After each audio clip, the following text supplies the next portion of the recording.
장난해요? 사라질 거면 아기도 같이 데려가던지요. 지금 아기 버리고 남자랑 같이 살겠다고 도망간 거냐고요. 이거 엄연히 영아 유기 및 방치예요. 아세요? 라고 하자 시어머니 적반하장으로 나오더군요. 야, 그 애를 왜 내가 키우니? 내 시아버지도 없는 판국에 나 혼자 그 애를 어떻게 길러? 네 남편 핏줄이니 네가 키워야지. 너 마침 아기도 없잖니? 그냥 네 자식이다 생각하고 잘 키워라. 혹시 아니? 저 세상간 영감이 감동받아 니들에게 복이라도 내려줄지? 나한테 크는 것보다 니들 부부 밑에서 크는 게 아이한테도 낫다고 본다. 라고 나오는데 저는 울분을 참지 못하고 시어머니에게 저도 모르게 손을 올리고 말았네요.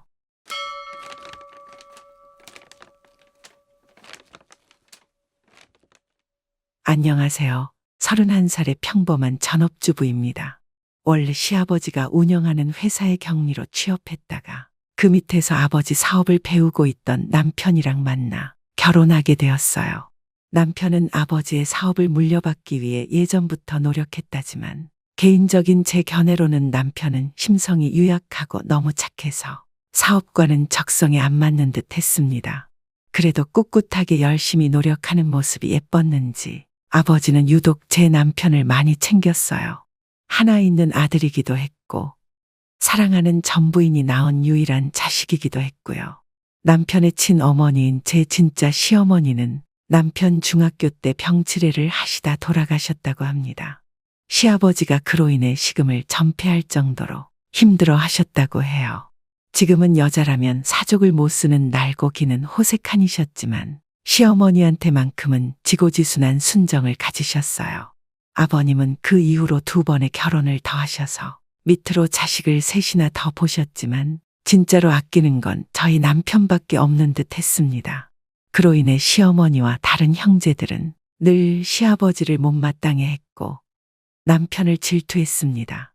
2번째 시어머니는 그로 인해 이혼하셨고 3번째 젊은 시어머니는 재산 하나 노리고 곁에 붙어 있는 것 같더라고요.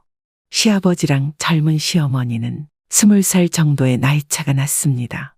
주위에서는 젊은 시어머니가 밤의 꽃이었다. 물장사 하던 여자였다. 이러쿵저러쿵 말이 많았지만 시어머니는 아랑곳 않고 저희 결혼 바로 직전에 혼인신고를 하셨더라고요. 바로 시어머니의 때늦은 임신 때문이었습니다. 저보다 15살 정도가 많았던 시어머니는 처음 뵈었을 당시 임신 초기였고 저희가 결혼한 지금 임신 7개월이시라 하셨습니다. 시아버지는 시어머니의 임신 이후로 2년 후 신도시 아파트를 마련해 주시겠다는 약속으로 결혼 전부터 저희 합가를 요구하셨습니다. 들어가면 불보듯 뻔한 시집살이에 고민했지만 친정어머니는 제게 2년 후 신도시 아파트 해주신다는데 그냥 죽었어 하고 비유 맞춰드려?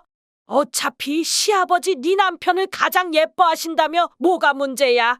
그 많은 재산 지키려면 차라리 가까이 있는 게 나을 수도 있어. 라고 부추기니 저도 깊은 생각 후 친정엄마 뜻에 따르기로 했네요. 저는 남편과 결혼식을 올렸고 신혼여행에서 다녀오자마자 매서운 시집살이 공격을 당해야 했습니다. 얘 너 왔으면 집안 싹 청소하고 밀린 설거지도 좀 해라. 그리고 내가 꼬막 비빔밥이 먹고 싶으니 꼬막 싸와서 깨끗하게 손질해 놓도록 하렴. 저녁 시간 얼마 안 남았으니까 얼른 움직여. 라고 독촉하는데 전 시댁에 오자마자 독박으로 시키는 집안일 다 하고 꼬막까지 준비해야만 했네요. 꼬막 세척하고 하는데 시간이 좀 걸려 저녁이 늦어지니 시어머니는 아니 젊은 애가 뭘 그리 굶떠? 우리 애기가 영양분 못 채웠다고 뱃속에서 얼마나 힘들어했는 줄 아니? 너도 애 가져봐야 내 심정 알지? 다음부터 이런 국물도 없는 줄 알아? 라고 표독히 내뱉는데 와 정말 통곡할 노릇이더군요. 여행 때문에 고난 몸 이끌면서 겨우 다 했건만 이거야 원 하나부터 10까지 꼬투리 못 잡아 안달이니 시아버지 남편도 상식이아인 시어머니 행동에 딱히 재질을 걸진 않더군요. 저는 꾸역꾸역 집안일을 끝내놓고 남편을 잡았습니다. 아니 뭐 저런 아나무인 여자가 다 있어? 내가 지집 종으로 취직한 것도 아닌데 왜 이렇게 날 못 부려먹어서 난리냔 말이야. 당신은 내가 힘든 거 뻔히 보이면 시아버지한테 얘기 좀 해주지. 어쩜 그렇게 남의 일처럼 대해? 하자 남편은 심각하게 절 보며 편들어 줄 것 같았음 벌써 들어줬지. 아버지가 늙어서 그런지 지금 새어머니 뱃속에 있는 아기한테 보통 정성을 기울이는 게 아니야. 이러다가 내가 밀려날까봐 걱정이라니까. 라며 제게 웬만하면 시엄마 횡포 좀 견뎌달라고 하더군요. 남편까지 이렇게 얘기하니 확 짜증이 났지만 남편의 후계자 자리와 그놈의 신도시 아파트 때문에 일단은 꼭 참고 남편의 뜻대로 맞춰주기로 했습니다. 저는 본격적인 시어머니 몸종으로 거듭났고 시어머니의 뜻대로 움직여야만 했네요.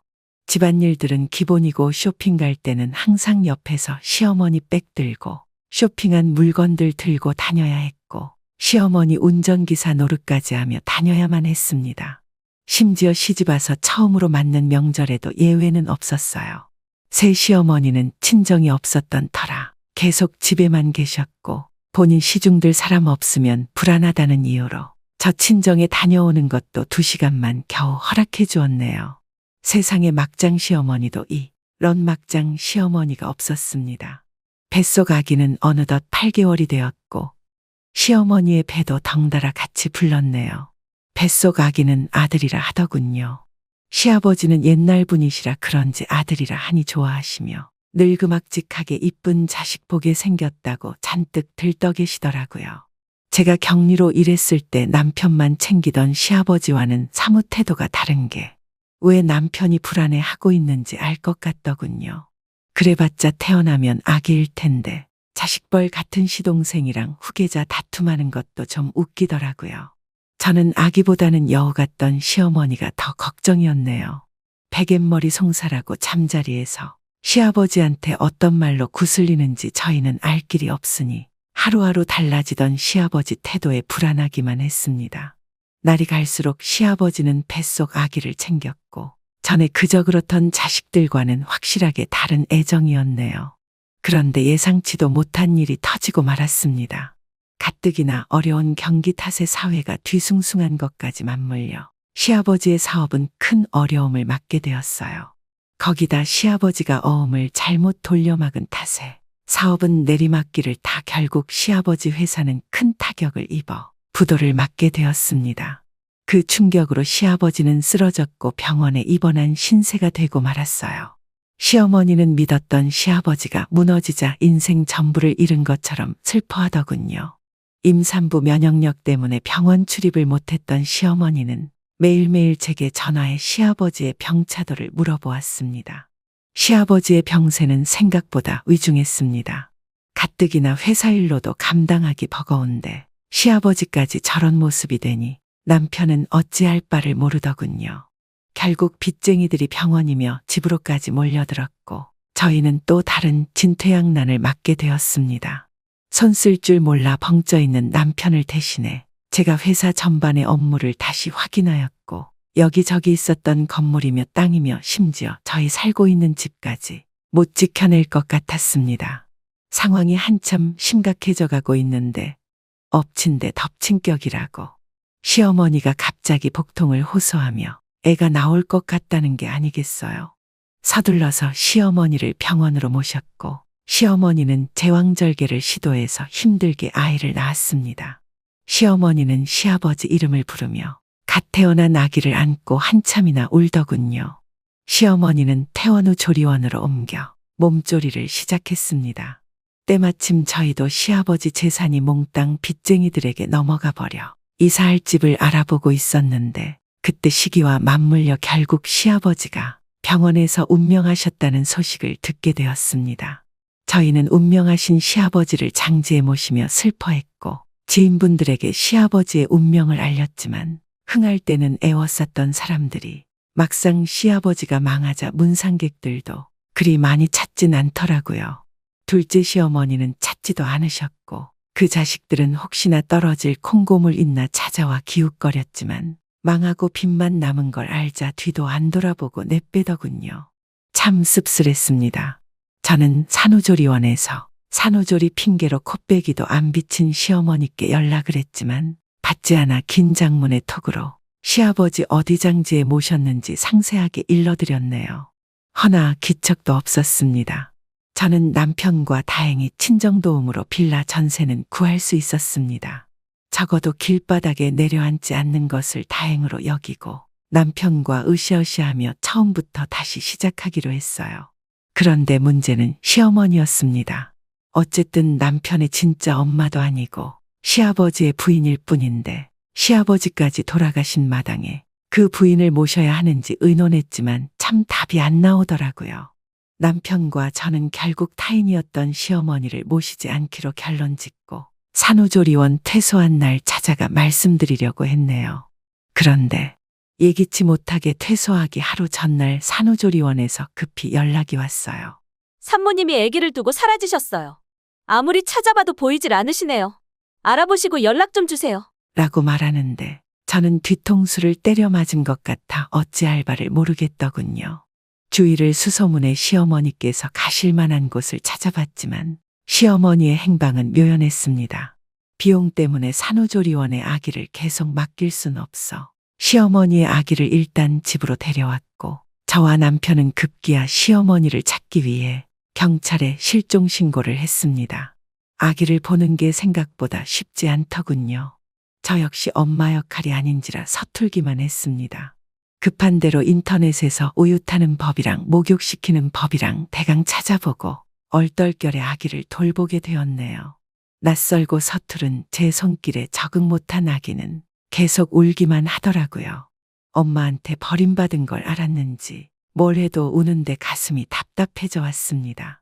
허술한 남편만을 믿고 마냥 집에 있어 아기만을 볼 수 없었던 저는 일단 친정엄마에게 잠깐 맡기고 사라진 시어머니를 찾기 위해 노력했습니다. 백방으로 찾으려 애썼던 끝에 드디어 경찰에서 시어머니를 찾았다는 연락을 받았네요. 저와 남편은 아기를 안고 시어머니를 찾았다는 경찰서로 갔습니다. 시어머니는 애 낳은 지 얼마 안 됐으면서 자식 보기 부끄럽지도 않은지 그 새 남자를 달고 와 저희를 노려보더라고요. 니들이 나 찾아내려고 실종 신고했니? 기가 막혀. 그냥 사라지면 어디선가 잘 살고 있나 보다라고 여기면 될걸. 아니, 내 시아버지랑도 끝난 마당에 재산 한 푼 못 물려받은 것도 억울해 죽겠는데 대체 날 왜 찾아낸 건데? 저는 섬에 걷어붙이고 더 이상 시어머니 아닌 그 여자에게 표독히 쏘아붙였네요. 장난해요? 사라질 거면 아기도 같이 데려가던지요. 지금 아기 버리고 남자랑 같이 살겠다고 도망간 거냐고요. 이거 엄연히 영화 유기 및 방치예요. 아세요? 라고 하자 시어머니 적반하장으로 나오더군요. 야, 그 애를 왜 내가 키우니? 내 시아버지도 없는 판국에 나 혼자 그 애를 어떻게 길러? 네 남편 핏줄이니 네가 키워야지.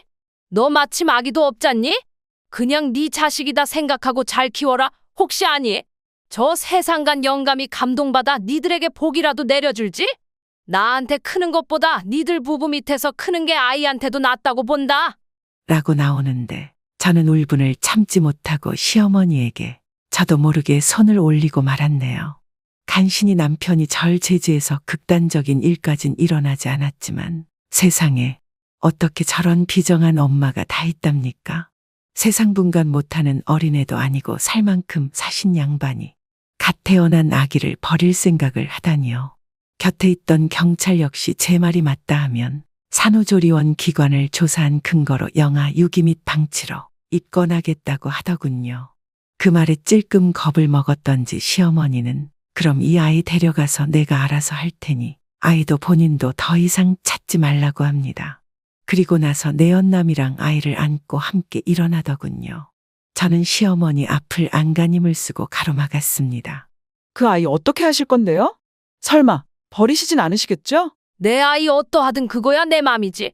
남편 있는 너도 못 키우겠다는 아이나라고 키울 방법 있겠니? 아무튼 너한테는 맡기지 않을 테니 이제 네 손 떠난 아이 상관 말아라. 하며 내연남과 함께 쌩스치며 가버리는데 정말 미치겠더라고요. 그새 며칠 아이를 돌본 정이 생겼는지 저대로 시어머니 품에 간 아이가 꼭 안 좋아질 것 같고 위험에 처할 것 같아 불안한 게 걱정돼서 어찌할 바를 모르겠더라고요. 그렇다고 어려워진 형편에 제 아이도 아닌 애를 기를 수도 없고 그렇게 갈팡질팡하는 사이 시어머니는 아이를 안고 내연남과 함께 차를 타고 가버렸고 저는 허탈감과 충격에 그 자리에 주저앉아 엉엉 소리내어 울어버렸네요. 그렇게 아이는 가버렸고 저와 남편은 오랜 죄책감과 후유증에 시달려야 했습니다. 지금도 가끔 생각해요. 그래도 시어머니가 나중에라도 제정신 찾아 본인 핏줄인 아기 잘 키웠을 거라고, 그래도 모진 분은 아니었을 거라고 확신합니다. 왜냐면 훗날 저 역시도 아기를 낳게 되어 시어머니와 같은 산후조리원을 가게 되었는데 그곳에 시어머니를 기억했던 분이 몇 계시더라고요. 보통 산후조리원에서는 말 그대로 산후조리 때문에 온 거기 때문에 청소 시간 빼고는 모자동시를 잘 안 하려고 했는데 시어머니는 당시 유독 아기에 대한 정이 많으셔서 아기에게 항상 모유수유하고 종일 끼고 계셨다고 해요. 너무 애지중지하는 것 같아서 그렇게 아기가 예쁘냐고 거기 계신 분이 묻자 시어머니는 환하게 웃으면서 늙어서 난 아기라 그런지 너무 예쁘네요. 왜 엄마가 애한테 이렇게 목숨 거나 했는데 이 애를 보니까 본능적으로 너무 소중해서 평생 내가 지켜줘야겠다 싶어요. 우리 애기 정말 행복하게 해주고 싶네요. 라고 하셨다고 하더군요. 그런 분께서 아기를 두고 사라졌다는 게 믿겨지질 않았다고 한 분은 제게 장담하시더군요. 그 모정으로 절대 아기 품에서 못 떼어 놓을 거라고. 아마 지금쯤 잘 키우고 계실 것 같다고 하는데 저도 제발 그랬길 간절히 바랬네요. 어쩌면 시어머니께서 아마 저희에게 맡기려 한 것도 그토록 소중한 아기, 험한 인생 삶 본인의 밑에서 자라는 것보다는 그래도 평범한 아빠 엄마 이름 아래 번듯하게 자라길 바라서였던 게 아닐까요? 그냥 제 생각이긴 합니다만 어쨌든 부디 어디서든 시어머니께서 어디선가 아기와 함께 행복하게 잘 살았으면 좋겠습니다. 네, 사례자님께서 보내주신 사연 잘 읽어보았는데요. 구독자 여러분들은 어떻게 생각하시나요? 정말 시어머니께서 자기가 낳은 아이를 많이 사랑해서 아기를 두고 도망갔다고 생각하시나요? 아니면 정말 매정한 어머니였던 걸까요? 사연을 읽어본 저로서는 그 마음을 정말 헤아릴 수가 없겠더군요. 시어머님의 속마음은 아무도 모르겠지만 그래도 산후조리원에서 시어머니를 기억하는 분의 말씀처럼 어디선가 잘 키우고 있길 바랄 뿐입니다. 오늘의 사연은 여기까지입니다. 저희는 또 다른 재미있는 사연들과 함께 찾아뵙겠습니다. 날씨가 무척 덥습니다. 건강관리 잘하시고 언제나 행복하세요. 감사합니다.